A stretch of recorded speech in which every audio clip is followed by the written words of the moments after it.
Hi, I'm Dr. Morne, Director of Embryo Plus. We've got an embryo and AI center in Brits. In 2004, Mr. Cyril Ramaphosa contacted me because he was really keen on importing embryos of Ankole cattle into South Africa.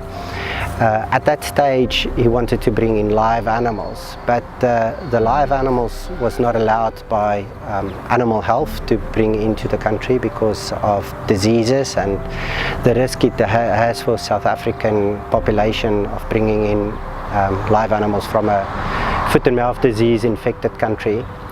We have the idea of bringing in embryos from the Ankole. At that stage we were importing Morne embryos from Kenya. We therefore then went to Department of Animal Health and got approval that we can bring in Ankole embryos still from Kenya into South Africa.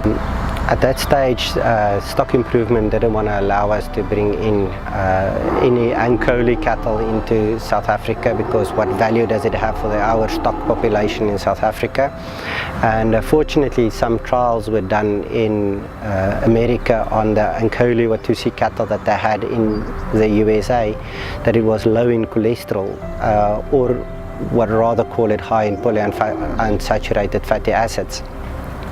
I wrote a report to Mr. Joel Mamabolo and he actually approved it, that it can have very interesting value for the South African consumer and hence also for the South African farmer. That set us off to embark on this trip to Uganda, myself and Mr. Ramaphosa, to go to President Museveni, who at that stage had a herd of between 3,000 and 4,000 cattle. What immediately impressed me is of these cattle is how they really can sustain the heat conditions, also thick areas and also low quality of roughage that they were eating. However, we had to get the embryos into South Africa and we were not allowed to bring in embryos from Uganda. We therefore started exporting the cattle from Uganda to Kenya after we had to buy some cattle from President Museveni, which he was very kind to allow us to have. We had to keep the animals for 6 months in pre-quarantine, undergone very vigorous disease testing for foot and mouth disease, brucellosis, tuberculosis, BVD, lumpy skin disease, and when they tested negative for all those diseases, we then started doing embryo flushings. The embryo flushings at first didn't go well. We had a very low success rate of embryos per flushing. For some reason they didn't react the same as all the other cattle that we worked on, and therefore I had to start changing the whole protocol and hormone regimes for the cattle. And after a few trials we ended up averaging between 6 and 7 embryos per flushing. Those embryos were then imported into South Africa and they were then all implanted into recipients here at Embryo Plus, which is a quarantine center, and that animals had to stay for 3 months in quarantine after embryo flushing. Thereafter some animals then went to Badplaas, to Ramaphosa's farm, and then some animals went to Escort on Simon Hodgson's farm to be raised there. Well, we got the opportunity to be able to select some of the superior cattle from Kenya for our herd that's running with Simon Hodgson in Escort, and we really made sure that we select of the original 40 cattle really some superior stock, and that makes it very, very important that it is a highly selected herd that is running with Simon at the moment. And he further then did a lot of selection onto the cattle for both attributes in terms of growth, quality of beef, but then also for good quality of horn and horn shape.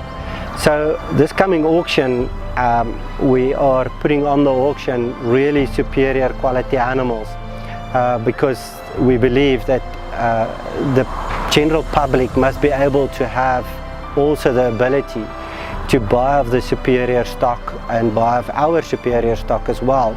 The whole process took us ages, literally. From our first visit in 2004, we only could import the animals in end of 2004 into Kenya, 6 months into pre-quarantine, all the vigorous testing. Then we started doing embryo flushings. That embryos had to then be imported. Further quarantine had to be undergone with the recipients. So literally from 2004 till now only that we can start selling the animals makes it a very long, hard and risky process with exceedingly number of expenses that had to be done with a lot of risk that's taking. And so at the moment the animals are quite expensive according to the public, but the funds that went into this whole process to end up with cattle of this quality that is available to the public is really worth it for the public to be able to get their hands on them at the moment as well. Ons veiling is die 19de Oktober 2017 en ek nooi almal, ek meen enigiemand wat belangstel net om te kyk na die beeste. Al die beeste op veiling is op kraal, dit staan reg langs die veilingslokaal. Mense kan naby aan die diere kom, dis baie lekker om te sien, dis beeste en dit word hanteer soos beeste. Ek gaan self die dag daar wees en daar's geleentheid vir mense om vrae te vra. Ek gaan die diere met die mense bespreek. Ek sal ook die verskillende lyne van die genetiese lyne met fotos kan verduidelik hoekom het ons sekere lyne gekies. Ons sal ook die eienskappe op die diere vir die mense wys. So asseblief kom geniet die dag saam met ons, kom kyk na hierdie wonderlike bees, beskou hom van nader. Dit is ongelooflik indrukwekkend om hierdie groot horings van naby te sien.